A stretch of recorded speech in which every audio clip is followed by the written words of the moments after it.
Hello mga kasabong, Ninyo Anthony sa El Nino Conditioning System, ang observant na magmamano. Shoutout sa lahat ng El Nino Conditioning System members.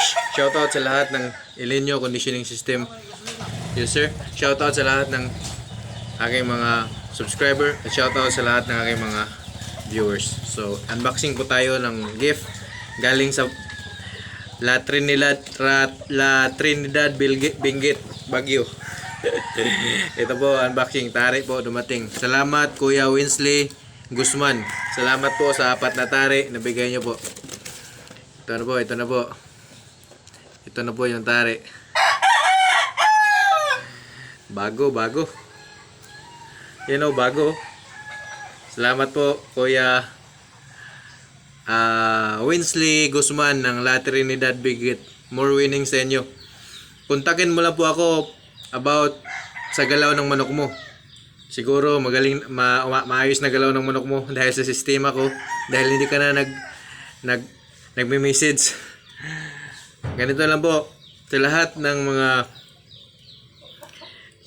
mga nagko-kondisyon ng manok. Huwag kayong maghihilamos, lalo ngayon init. Kasi nakakasipon yun, nakakahalak. Yan ang madalas mangyayari pag naghihilamos kayo. Hayaan nyo sila magdasbat. Yung mga talian nyo, lagyan nyo ng mga dasbat. Lagyan mo ng hukay. May vlog na ako nyan. Pero ulitin ko lang para sa mga nag-struggle sa pagkondisyon at pag-alaga ngayon. Ang namin nag-hit stroke na manok. Ako, wala akong tipi. Lilim lang yan ng kahoy. Minsan tatamaan yan sa umaga at sa hapon. May part dyan na tatamaan ng araw. So, hindi ko naman yan tinatanggal ang manok dyan. Kasi, ang manok may sarili yung pagtanggal ng init ng katawan. Lulublob. Kahit anong hayop. Kalabaw, baka, aso, pusa. Kita nyo mga aso ngayon, naghuhukay. Kita nyo ba? Ito sa amin, sa paligid namin, kasi marami akong aso. Lahat sila may hukay, bawat isa. May hukay sila. Doon sila nagpapa-refresh. Yan po talaga ang nature ng mga hayop. Sa manok, ganoon din. Gawan nyo sila ng dustbatting. Sa bawat talian nila, lagyan nyo ng dustbatting. Sa gabi, lagyan nyo ng tubig para kinabukasan, hindi na siya masyado mag-evaporate. Kasi kung umaga nyo, lagyan niya ng tubig, ang bilis niya na mag-evaporate. Ang bilis tsaka mainit yan sa manok. Kaya gabi nyo yan lagyan ng tubig. Sa gabi yung sila nakapahinga na, lagyan nyo ng tubig yung dustbat nila para kinabukasan nasa kanila na kung gagamit sila o hindi. Huwag naman araw-araw nyo lagyan ng tubig. Magiging putik naman yun. Para paminsan-minsan lang pag tuyong-tuyo na ba yung dustbat nila. Ganun po ginagawa ko. Ito yung mga manok ko. Isa lang may sipon. 22 tong manok ko, isa lang may sipon. Yung sipon niya inborn. Inborn. Di ko pa lang siya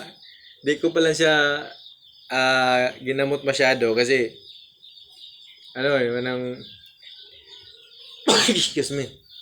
Ayaw kong maghawak ako mag-isa na may sipon kasi ayaw kong marumihan masyado kasi may anak akong inaalagaan. Pero pag may hahawak niyan, kaya ko yang gamutin. I-declag ko lang yan. Kaso mahirap mag-declag mag-isa eh. Mahirap mag-declag lalo na maggalaw ang manok. Kung may kasama ko, ma-declag ko yan. Madali lang yan. Sipon, madali lang yan gamutin. I-declag mo lang yan, tsaka tirahin mo ng Spectromax. Magaling na yan. Yang nag-iisang may sipon ko dyan, isa lang talaga sa 22 na manok ngayon, panahon ngayon, isa lang may sipon ko. Yun lang inborn na sipon. Ang dagal na niyang sipon na yan. Magaling yung manok na yan, pero may sipon lang. Pero ginagawa ko naman yung pang teaser cup. Papalipad ba? Yun ang gamit niya sa ngayon. Pero magaling yun. Magaling. Kaya hindi ko yan maalis-alis sa manukan ko kahit may sipon yan kasi magaling na manok. Pero madali lang yan gamutin. Ayaw ko lang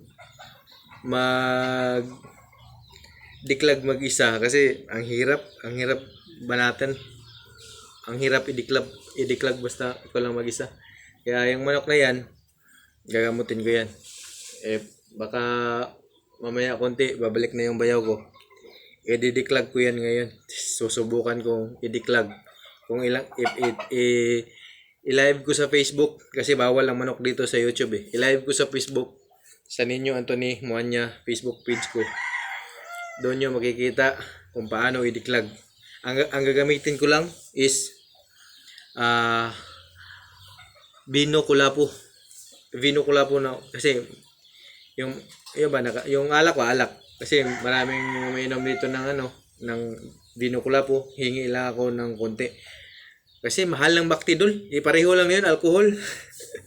Titirahin ko lang 'yun ng Vino Kulapo. Bubugahan ko dito. Kaya kung ma-intake niya, malasing siya. Wala problema 'yun kasi di naman nakakamatay 'yun eh. Yung mga umiinom ng Vino Kulapo, ng mga alak, ang tataas ng edad eh.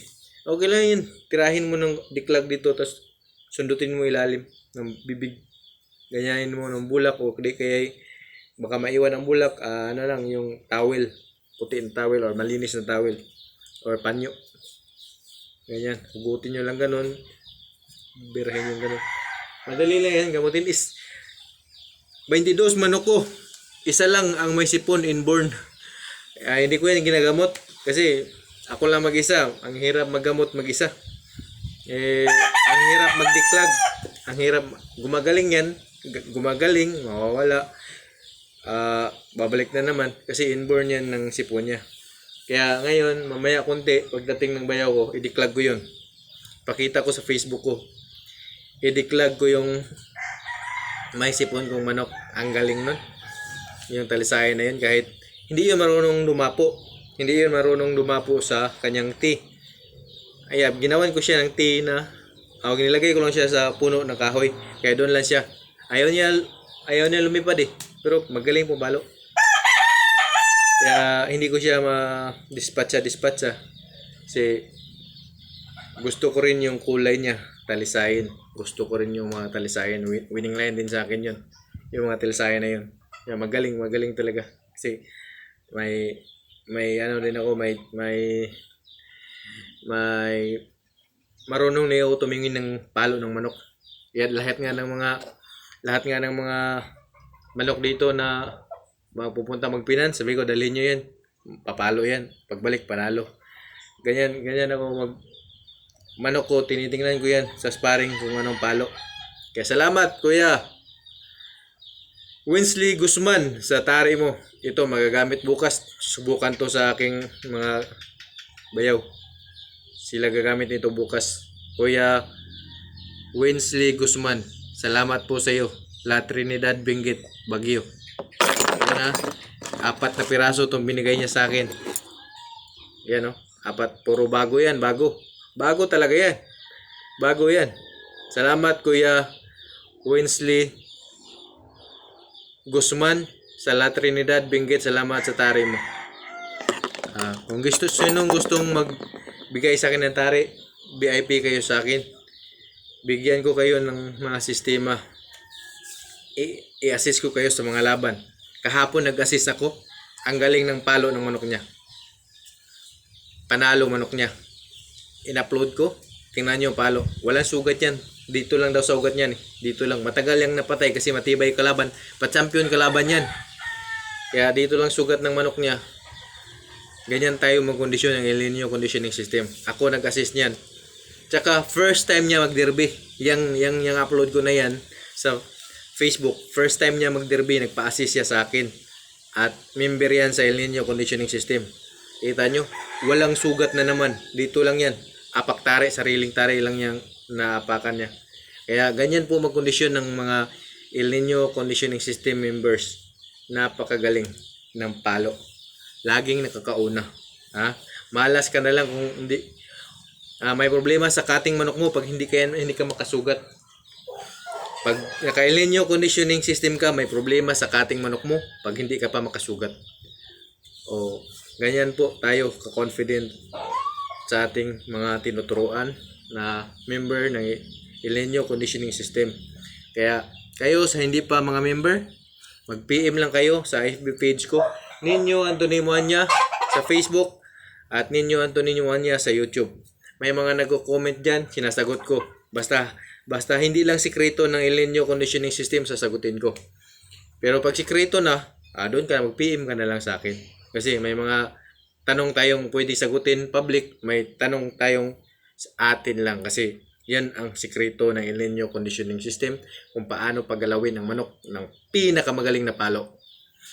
Pinaka unang palo na itatama, pinakamalakas na palo na itatama talaga. Ganyan po mag-kondisyon ng El Nino Conditioning System. Kaya ngayon sa panahon ng tag-init, uulitin ko, maglagay kayo ng butas, dashbatting sa bawat manok nyo. Kasi sila na mismo magkukontrol ng init ng katawan nila. Lahat ng hayop, kalabaw, baka, aso, pusa, naghuhukayan ng lupa para kanilang pag-relax, pagbawasan sa init ng katawan. Manood kayo, tingnan nyo mga aso nyo ngayon, di ba, naghuhukayan ng lupa. Tingnan nyo mga pusa nyo ngayon, di ba, naghuhukayan ng lupa. O ganyan po dapat ang mga manok nyo. Mayroong sariling dashbatting. Kasi may mga manok tamad gumawa ng dashbat. Kaya kayo, gawan nyo na lang para mabawasan ang init ng katawan ng manok. Sa gabi nyo, lagyan ng tubig. Huwag naman araw-araw. Sa gabi, lagyan nyo ng tubig para kinabukasan, hindi na masyadong malakas ang pag-evaporate. Kaya gagamitin sa manok kinabukasan. Huwag nyo namang araw-arawin ang paglagay ng tubig. Magiging putik naman yan. So, basahin nyo lang pag tuyo na. Basahin nyo lang para ang dashbat niya medyo may moist kasi yun ang nagkukontrol sa kanilang init ng katawan. Salamat sa inyong lahat guys. Sa gusto mag-donate ng tari, salamat Kuya Winsley Guzman ng La Trinidad Benguet, 4 na tari, puro bago talaga. Ito bukas susubukan to ng aking mga bayaw. Ito bukas. Kaya sa lahat ng gusto magbigay ng tari, kahit slightly used, tatanggap ako. Basta maganda pa. Sino mo gusto magpa-member, open tayo. PM lang kayo sa ninyo Anthony Manya. Marami kayong matutunan at sigurado magpapanalo kayo. Bukas may maglalaban ako mga member. Ngayon sa mga member ko na naglalaban, ipasa nyo naman ang mga panalo na yung video. Alam ko, panalo na naman kayo. Kung may talo, ipasa nyo rin para makita nila kung anong klaseng talo. O di ba nakapalo o nakapalo, nakachamba yung kalaban. Ganyan lang po ang panalo ng kalaban sa atin, chamba lang. Salamat sa inyo guys, salamat.